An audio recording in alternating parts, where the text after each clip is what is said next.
Ini bukan mobil yang kemarin ya, Dit? Lah iya, itu yang kemarin. Mazda kan? Cuma ada bedanya. Lihat ya dalam menu utamanya. Manual. Ini yang versi manualnya. Iya. Emang ada bedanya sama Matic?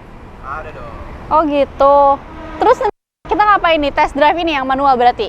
Iya. Terus kita lihat perbedaannya sama yang Matic. Iya. Nah, kalau misalkan teman-teman pengen tahu juga sama kayak Claudia penasaran apa sih perbedaan Mazda Miata yang manual sama yang Matic, tonton terus videonya sampai habis. Jangan lupa like, comment, share, and subscribe, dan klik lonceng notifikasinya biar kalian tetap update sama video-video kami. Kita lanjut ke videonya yuk.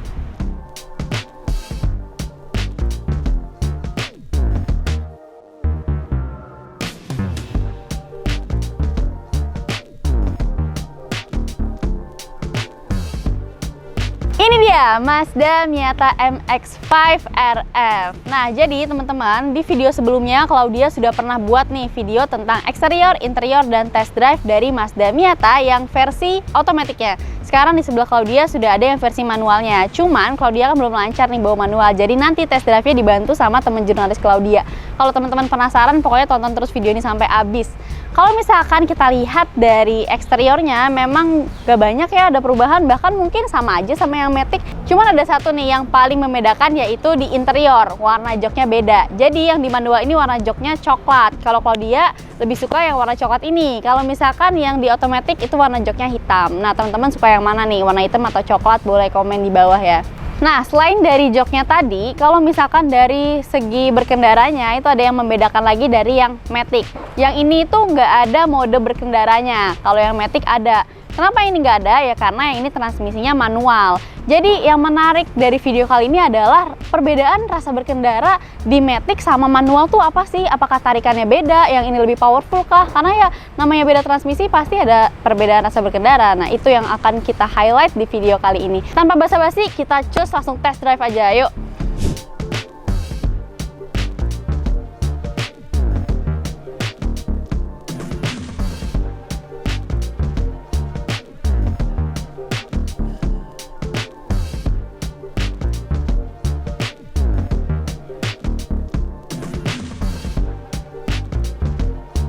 Otomotifkompas.com. Sekarang waktunya kita test drive Mazda Miata, tapi ini yang versi manualnya. Nah, di video yang sebelumnya itu Claudia juga udah test drive, Claudia yang bawa sendiri, tapi karena Claudia belum lancar nyetir manual, jadi dibantu oleh teman jurnalis Claudia, Mas Ruli. Halo. Nanti Mas Ruli yang akan cerita tentang bagaimana sensasi berkendara Mazda Miata yang manualnya ya. Betul, Clau. Coba kalau first impression nih, pertama kali udah jalan di beberapa kilometer nih, gimana Mas? Apa? Iya. Jadi Clau, sebenarnya kalau dari sensasi berkendara, dari setirnya, dari bantingan suspensinya, itu nggak jauh beda ya sama yang Matic. Dia suspensinya tuh karakternya masih rada stiff, masih rada keras. Itu kan supaya si mobil ini tetap stabil ya, ya, walaupun kita bermanuver kecepatan tinggi. Tapi masih cukup oke lah untuk dibawa di jalur perkotaan nih kayak kita lakuin sekarang kan. Namun karena ini transmisi manual, otomatis kan dia ada tuas tambahannya, betul. tuas transmisinya. Nah, ini tuas transmisinya kok kerasa jauh banget gitu. Kita harus nginjeknya. Iya. Karena kalau yang kemarin kan juga yang manual, yang Matic, Claudia juga nyoba mungkin kan cukup jauh ya. Betul. Untuk tuas gasnya. Jarak gasnya ya cukup jauh, ditambah ini kita harus nginjek si koplingnya itu sampai dalam banget ya. Jadi kalau misalkan untuk yang tinggi di bawah 170, 175 gitu ya, sulit ya, agak susah ya.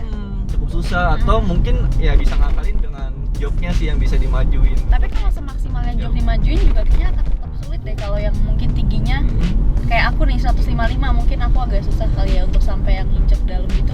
Karena kan dia posisi bakunya juga yang agak turun gitu kan. Iya, benar udah. Ya mungkin ya gitu sih. Tapi ya itu bisa diusahakan lah. Cuman paling betul. jadi minusnya ya posisi kakinya jadi lebih nekuk gitu ketika nggak diinjek pedal ininya, koplingnya. Nah, kalau kaki keseringan tekuk, ujung-ujungnya bakal jadi lebih cepat pegal. Bakal cepat pegel ya. Iya. Benar-benar. Kalau apalagi kalau misalkan dipakai perjalanan jauh, kakinya pegel, posisi duduknya juga pegel gitu kan. Iya. Benar, gitu. Jadi ini emang untuk mobil-mobil petrolhead sih, yang dipakainya nggak untuk harian. Gitu. Tapi kalau mau dipakai harian pun ini masih oke sih, masih enak, masih powernya juga bener-bener keisi terus. Ya, tarikannya dia dapat banget ya si mobil ini. Kemudian kalau untuk yang jarak pandangnya, ini nggak jauh beda ya sama yang lama Matic. Ini posisi duduknya itu dia ke bawah, sedangkan setir ini rada ke atas nih sama MID-nya. Jadi kalau yang agak tingginya balik lagi ke tinggi badannya tadi akan ketutupan sama MID ya, sama setir ya. Kehalang setirnya ya. Ini karena cukup ditambah, tinggi juga nih. Iya, MID-nya cukup tinggi, setirnya tinggi, posisi duduknya rendah dan kap mesinnya panjang banget ya. Jadi kalau untuk melihat yang lurus ke depan banget, ya harus dikira-kirain lagi lah gitu, harus disesuaiin lagi, harus dibiasakan. Iya. Dan untuk melihat belakang juga karena ini dia kecil ya, kaca belakangnya jadi ya cukup terbatas juga sih ngeliatnya. Surprisingly, coba tuh. Kalau surprisingly kan berarti ini apa namanya menarik nih. Coba gimana tuh? Ini, iya, walaupun mesinnya ini sebenarnya sama mesin yang Matic. Cuman karena si transmisinya beda, ini tuh kerasa lebih powerful gitu. Dari putaran awal aja, putaran rendah gitu, gigi 1, gigi 2 itu enak banget, langsung dia powernya ngisi terus gitu. Jadi ya ini ya untuk orang yang gila kecepatan ya pasti gregetan deh, pengen maunya bejek terus ya. Maunya bejek terus. Terus kemudian ini juga kalau jarak antar giginya dia nggak pendek, nggak jauh juga, pas gitu. Jadi nggak bakal telat untuk nurunin atau naikin gigi. Dan ini juga jarak-jarak antara pegasnya nggak terlalu berdekatan. Kan kadang kalau mobil sport itu deket-deket banget tuh, di sodok dikit langsung naik, masuk gitu. Ini enggak. Kemudian ini juga diameter buletannya nih, transmisinya pas gitu di genggaman. Oke, untuk fiturnya sendiri gimana nih Mas kalau di mobil Miata yang manual ini? Ya kalau soal fitur memang mobil ini nggak sebanyak mobil-mobil atau produk Mazda lainnya sih dari soal fiturnya. Karena memang pendekatannya itu bukan ke sana lah, karena ini pendekatannya untuk mobil yang sporty gitu, mobil pencinta petrolhead, pencinta kecepatan.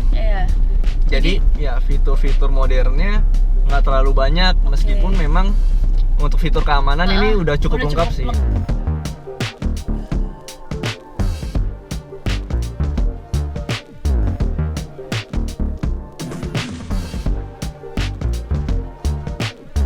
Oke. Wah, seru banget ya tadi test drive mobil ini. Ternyata emang ada perbedaannya ya sama yang Matic ya. Ada banget, coba, kerasa banget. Mas Ruli sebagai drivernya nih gimana? Coba. Iya, ternyata walaupun mobil ini sporty ya, mobil ini sporty, terus dia rendah dan panjang ya. Iya. Jelas dari kapnya juga panjang. Ini masih enak banget untuk dibawa di jalur perkotaan, walaupun juga manual ya. Karena tenaganya itu benar-benar ngisi dari putaran bawah sampai putaran yang tinggi. Jadi walaupun misalkan kita lagi macet-macetan, masih oke banget sih, masih asik.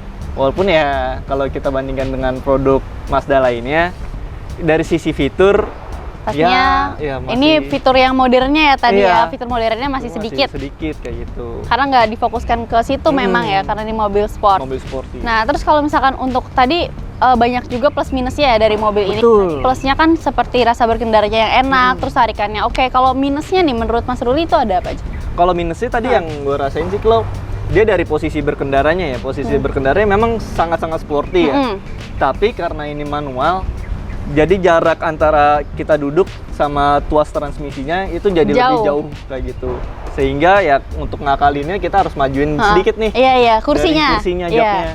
Tapi ketika kursinya dimajuin sedikit, pas kaki kita nggak ngejak transmisi, itu jaraknya sedikit banget ya. Jadi space antara kaki pada saat kita nggak nginjek kopling itu jadi sempit ya, karena kita harus maju. Jadi nggak ada sandaran untuk kaki ya, untuk paha ada yang lebih tepatnya ya, sandaran untuk pahanya nggak ada.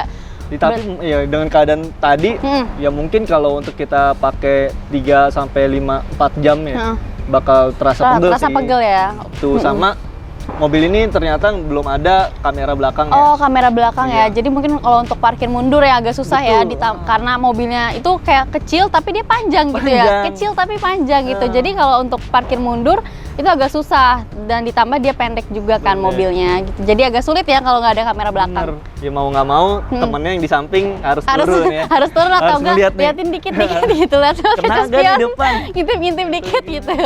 Oke, wah pokoknya seru banget ya tadi kita nyobain ini, dan udah jadinya tahu ya perbedaan antara yang matic sama yang manual. Memang ada perbedaan terutama di tarikan gasnya ya. Iya. Kalau dari suruh milih nih, Clau, manual atau matic untuk Mazda MX ini? Mungkin kalau misalkan Claudia bisa nyetir manual, Claudia bakal milih yang ini deh, manual. Sama.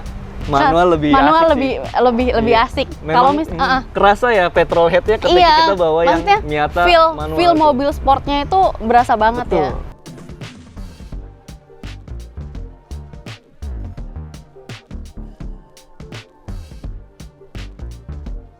Oh ya Mas, itu sensor ya? Iya. Sensor apa tuh ya Mas ya kalau yang di situ? Ini adalah sensor eye active search-nya si Mazda. Jadi mobil ini punya beberapa fitur keselamatan aktif, kayak ada lane departure warning, terus juga dia ada cruise control walaupun belum ada aktif. Oh, berarti dengan harga 839 jutaan itu fitur-fiturnya lumayan lengkap juga ya, selain mobilnya yang mewah ini gitu kan. Betul. Perbedaan sama yang Matic-nya itu, kalau yang Matic di harga 849 jutaan. Jadi beda 10 juta lah ya sama yang Matic. Iya. Itu balik lagi ke selera ya. Betul. Dia mau milih yang manual apa yang Matic, tapi kalau dari kita pribadi kita sih milihnya yang manual. Yang manual. Jadi mungkin segitu dulu aja kali video dari kita. Semoga teman-teman suka sama videonya. Jangan lupa untuk like, comment, share, and subscribe channel Kompas Otomotif, and klik lonceng notifikasinya. Kita ketemu lagi di video selanjutnya.